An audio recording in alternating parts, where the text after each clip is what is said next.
स्वागत छ तपाईं सबैजनालाई। म तपाईको सिभिल इन्जिनियरिङ मेन्टर कृष्ण। आजदेखि हामी सिभिल सब इन्जिनियर जसलाई ओभरसियर पनि भनिन्छ त्यसको लोकसेवाको तयारी गर्न गइरहेका छौँ।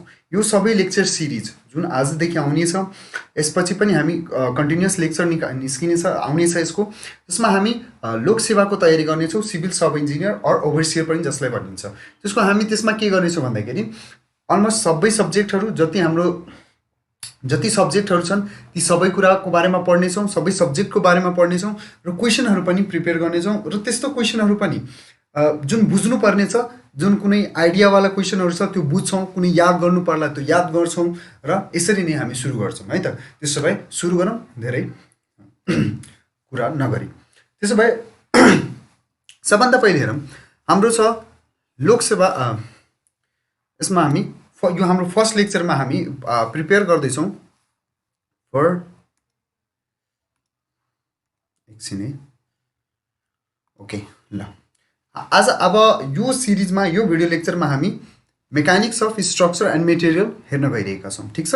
त्यसो भए सबभन्दा पहिले हामी सिलेबस हेर्छौँ। यो मेकानिक अफ स्ट्रक्चर और मेटेरियलको हाम्रो सिलेबस के छ, यसमा कुन कुन टपिकबाट हाम्रो क्वेसन आउने गर्दछ त्यो कुरा अहिले हामी हेर्दछौँ। ठिक छ।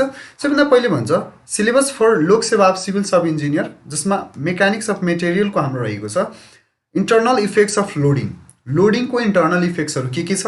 त्यसपछि ultimate strength and working stress of material, ultimate strength and working stress of material, यो दुईटा टपिक मात्र रहेको छ हाम्रो। यो दुईटा टपिकबाट हाम्रो क्वेसनहरू आउनेछ। त्यसपछि आउँछ mechanics of beam. Mechanic of beam भनेपछि के हो भन्दाखेरि relation between shear force and bending movement, यसको यो रिलेटेड क्वेसनहरू। त्यसपछि thrust, shear, bending movement diagram for statically determined under various type of loading, यी सबैको डायग्रामसँग रिलेटेड र सिम्पल स्ट्रट थ्योरी। यति हाम्रो के हुनेछ भन्दाखेरि यति हाम्रो क्वेसन आउनेछ इक्जाममा। यो टपिकसँग रिलेटेड क्वेसनहरू हाम्रो लोकसेवामा सोधिने गरिन्छ। ठिक छ।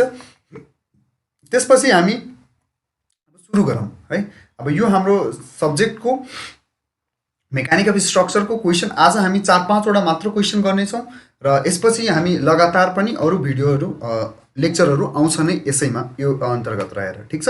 त नम्बर 1 क्वेसन हाम्रो रहेको छ The law stress is proportional to strain within certain limit is formulated by। यो हाम्रो ल क्वेसन छ कि stress is proportional to strain within certain limit. यो जुन क्वेसन छ हामीले यसको कसले फर्मुलेट गरेको छ, यसको हामीले एन्सर भन्न सोधिरहेको छ। यो कसले फर्मुलेट गरेको छ र हाम्रो अप्सन रहेको छ Thomas Young, Poisson, Mohr's, Robert Hooke. कसले गरेको हुन्? यो ल के हो जस्तो लाग्छ तपाईहरुलाई? यो ल हो हाम्रो हुक्स ल। यसलाई भनिन्छ हुक्स ल। अब यति भनेपछि त हाम्रो क्लियर भइहाल्यो कि यो यसको एन्सर के होला। हुक्स ल भनेपछि कसले दिएको होला। ठिकै छ। त्यसपछि पहिले हुक्स ल को बारेमा बुझौँ। हुक्स ल भनेको के हो? हुक्स ल ले के भन्छ? It states that when a material is loaded within the elastic limit then the stress is directly proportional to strain। के भन्छ भन्दाखेरि हाम्रो it states that when a material is loaded, अब यदि जब हामी कुनै पनि मटेरियल छ, हाम्रो यो कुनै मटेरियल छ, यसमा हामी के गर्छौं भन्दाखेरि फोर्स लगायौं। मानौ यताबाट फोर्स लगायौं। ठीक छ। यताबाट एउटा फोर्स एप्लाई गर्यो र अर्को फोर्स यताबाट एप्लाई गर्यो। अब यसमा फोर्स लगायौं, यो लोडेड भनेपछि त्यही फोर्स लगायौं हामीले विदिन द इलास्टिक लिमिट। यसको इलास्टिक लिमिट भनेको के हो भन्दाखेरि हामी त्यो पहिले बुझौँ।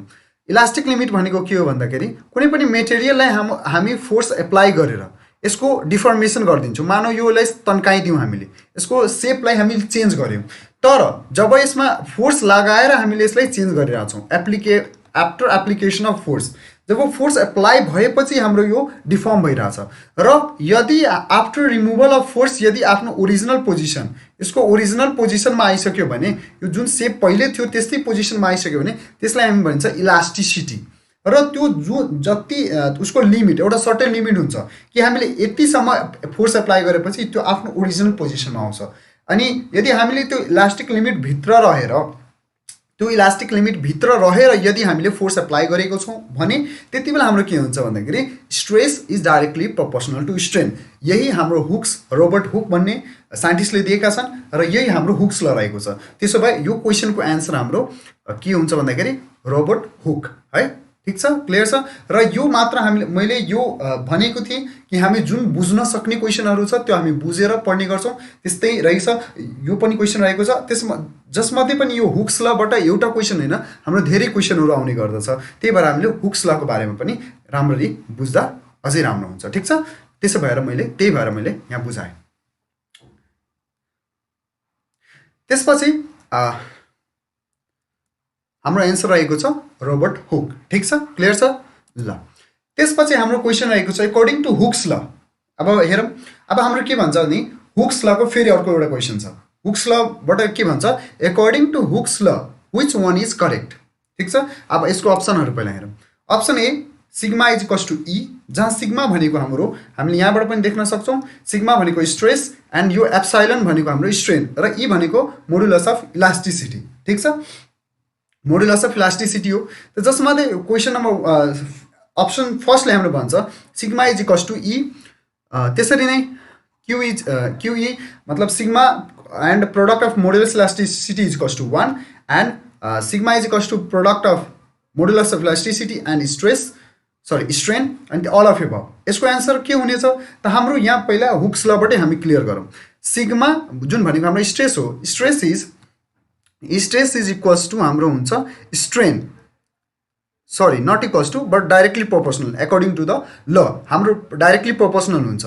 अब यो हाम्रो प्रोपोर्सनालिटी साइन हटाउनको लागि हामीले प्रोपोर्सनालिटी साइन यदि हटाउनु पर्यो भने हाम्रो एउटा कन्स्ट्यान्ट आउँछ, जुन कन्स्ट्यान्ट भनेकै हाम्रो मोडुलस अफ इलास्टिसिटी हो। भनेपछि यसबाट हाम्रो क्लियर छ कि यसको आन्सर हुन्छ हाम्रो सी। ठीक छ, यसरी हुक्स लबाटै हामीले यो यसको पनि आन्सर गर्न सक्यौं। ठीक छ, ल आन्सर इज सी। त्यसपछि अब हामी अर्को क्वेशन नम्बर 3। क्वेशन नम्बर 3 ले के भन्छ हाम्रो question as per the elastic theory of design, the factor of safety is the ratio of elastic theory of design. हाम्रो इलास्टिक थ्योरी एउटा छ जुन हामी पछि गएर डिटेलमा पढ्छौं। यो भिडियो लेक्चरमा त हामी कभर गर्दैनौं, तर पछि इलास्टिक थ्योरी भनेरै हामी पढ्छौं, एजम्पसनहरु पनि पढ्छौं त्यसको elastic theory of design the factor of safety is. यसमा हामी फ्याक्टर अफ सेफ्टी केलाई मान्छौं भन्दाखेरि यहाँ हाम्रो चारवटा अप्सन रहेको छ, working stress to yield stress, र यो जुन हरेक टर्महरु छ working stress, yield stress, ultimate stress, yield stress, यी सबै टर्म्सहरुलाई पनि हामी डिफाइन गर्नेछौं र फर्दर भिडियोहरु जुन आउँछ त्यसमा हामी यो टपिकहरुलाई पनि पार्टिकुलरली डिस्कस गर्नेछौं है त।